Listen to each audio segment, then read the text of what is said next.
Well, good morning there. Glad to have you here with us on Up with KREM. I'm Tim Pham. And I'm Channing Curtis. Well, we are having a lot of fun on this Friday because today is opening day for the Spokane Indians and it's also KREM 2 night. That's right. I love it. So we brought Up with KREM to Avista Stadium this morning. Yeah, the monitor over here, you'll see, it was distracting me because I saw Nicole and Thomas warming up over here live this morning at Avista Stadium.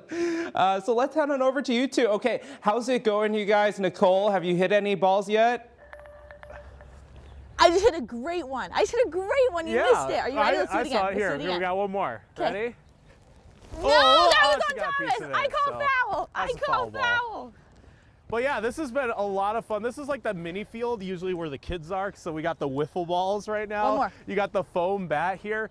All right, this one's right down the center. Boom. Boom, let's go. All right, I'm gonna run the bases. Thomas is gonna do weather. Again, we are having way too much fun. I'm actually glad I got to steal some of Nicole's fun because she always gets the great assignments. But weather-wise, honestly, if you're moving around already this morning, it is gonna be just fine. The breeze as well. Not much of it as of right now. Our temperature is still holding at around 45 degrees at the moment.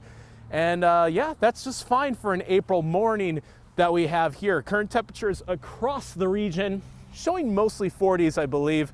Again, kind of have to leave it all up to you at home because we don't have an extra TV out here to show you all those current temperatures. But I know it's actually not too bad at the moment. As for our radar, you can see there's a cold front that is off to our west, so that those showers attached to that will be making it to our side of the state, so we'll be tracking that through the rest of the morning hours here.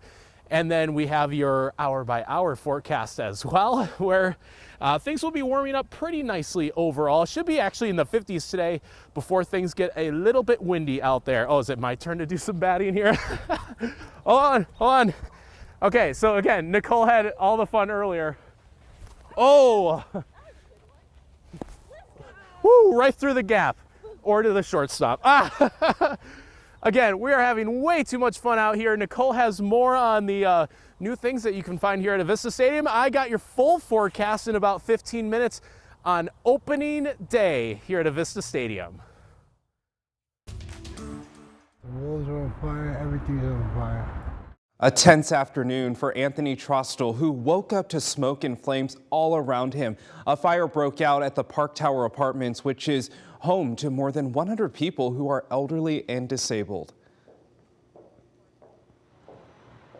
Or there's a man on the balcony possibly trapped. Trostel says his only option was to stand out on his 9th floor balcony and wait for help. More than 150 of his neighbors were trapped as well.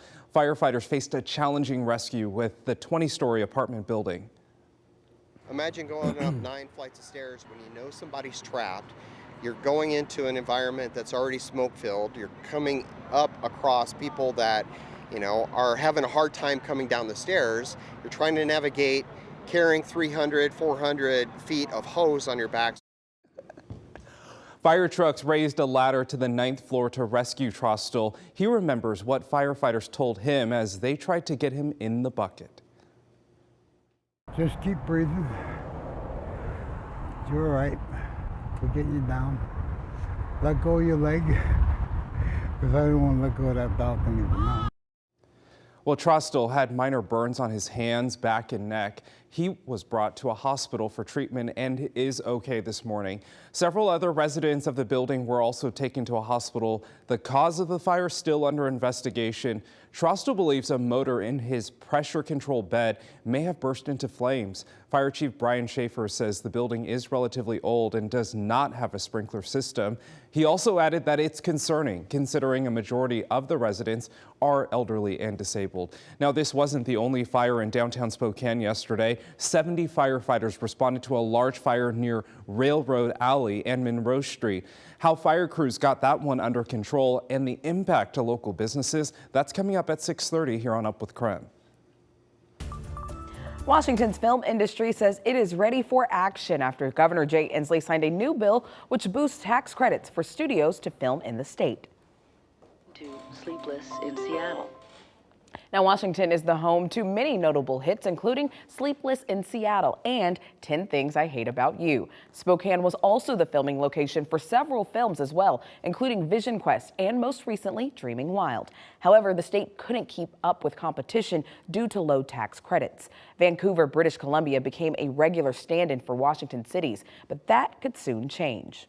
When people are calling Oregon to film there, they're also calling Washington because we have similar locations, similar infrastructure and things like that. And so, I think that we'll start winning the war more often and see more of those, projects that may be set in Washington, filmed in Washington. The recently signed Motion Picture Competitiveness Program will boost the incentive to $15 million in annual state tax credits. That's more than 4 times the previous cap. Lawmakers say this could put Washington on the map. It's time now for your morning rush. More news in less time. Police are searching for the driver who committed a hit and run that left 2 people hospitalized in North Spokane. Spokane police tried to stop a reckless driver. The driver refused to pull over and sped off. Police found the car when the driver hit another car, smashed into a power pole, and finally crashed into someone's yard. The driver ran from the crash, leaving 2 passengers behind. Sacred Heart is joining a region-wide study to understand the long-term effects of long COVID. The Institute for Systems Biology is leading a multi-state project across the Pacific Northwest to better understand the impacts of COVID-19. In addition to Sacred Heart, Swedish Medical Center in Seattle and the University of Washington School of Medicine will recruit more than 900 patients throughout the Pacific Northwest over the next 4 years. And North Central High School received a $35,000 donation from the American Indian Community Center to pay for new uniforms with their new Wolfpack logo. The mascot name change came after efforts by the students and faculty to change their mascot from the Indians to the Wolfpack. This also comes after Governor Jay Inslee signed a measure to ban the use of Native American names and imagery in public schools. Job postings in the state of Washington will soon include salary ranges. Governor Jay Inslee signed a bill into law yesterday that requires businesses with more than 15 employees to post salaries and benefits on their postings. Supporters of the new law say disclosing pay ranges creates a more level playing field. And that's a look at your morning rush. History was made on Capitol Hill yesterday. So the Senate confirmed Judge Ketanji Brown Jackson to the U.S. Supreme Court. She's the first Black woman to sit on the nation's high court. And this nomination is confirmed. All Senate Democrats voted in favor of Jackson. 3 Republicans, Mitt Romney, Susan Collins, and Lisa Murkowski, crossed party lines with their support. The Senate chambers erupted in cheers and applause as Judge Jackson was confirmed. We are beginning to write another chapter in our nation's quest for equal justice under the law. And that chapter begins with 3 letters, KBJ. Jackson will also be the first public defender to serve on the Supreme Court. Her nomination faced stiff opposition from Republicans who argued the federal appeals judge was too liberal and soft on crime. Today, Judge Jackson will deliver remarks alongside President Biden and Vice President Harris at the White House. She will be sworn into the Supreme Court when Justice Stephen Breyer retires this summer.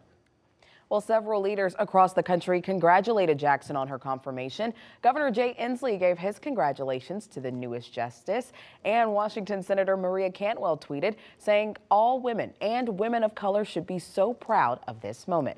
And even former First Lady Michelle Obama is showing her support for Jackson, saying she feels a sense of pride and joy to see Jackson become a part of the high court. And of course, I had to take to Twitter as well because I had to post this amazing photo that my uncle actually sent to me. The lady on the right there is my aunt. She is the Secretary of the Senate, sitting next to the Vice President as they confirm Ketanji Brown Jackson. No way, pretty cool. On to on. I know, right? Looking so even keeled, no big deal. I know, no big deal at all. I got to text her yesterday. I was like, Aunt Ann, I got to see you on TV. This is so cool. And she was like, oh yeah, I just left dinner with the First Lady and the second gentleman. And so I'm sorry, I responded late. I was like, I'm sorry, what? Wait, who? I'm gonna need a one-on-one interview. Yes. How impressive is that? She's the cool one in the family. All right, let's get live to Thomas and Nicole now for a look at what's ahead at the Spokane Indians at Avista Stadium this morning. This is just going to be basically what's going to happen. Is that He's going first. Is going to be He's going hit. second. He's Oh going to no! be coming You gotta home. get the ball back It's there. You gonna be- gotta get it back. No! We're getting dirty out here already. I think It's I'm only out. 6 a.m. See you soon. Oh my goodness. Too much fun. I love it. It is time for your wake-up call with baseball being back both here in Spokane and the Seattle Mariners, both have their home openers tonight. So we want to see your favorite memories of baseball. It could be from Little League or just attending your favorite game. Here's a great one we received within the last half hour or so. You can text us 509-448-2000. Yeah, send us your favorite baseball memories. We want to hear them this morning. It's such a fun pastime, and as a person who cannot play baseball, I love watching the game. It's something about going to a game in person that is just the most fun ever. It's just amazing. So yeah, go ahead and send us those photos, 509-448-2000. But first, taking a live look outside on this Friday morning. I can't help but smile when you say Friday. We want to say good morning to you, Inland Northwest. And hey, let us know where you're watching from this morning. Join us for more Up with KREM.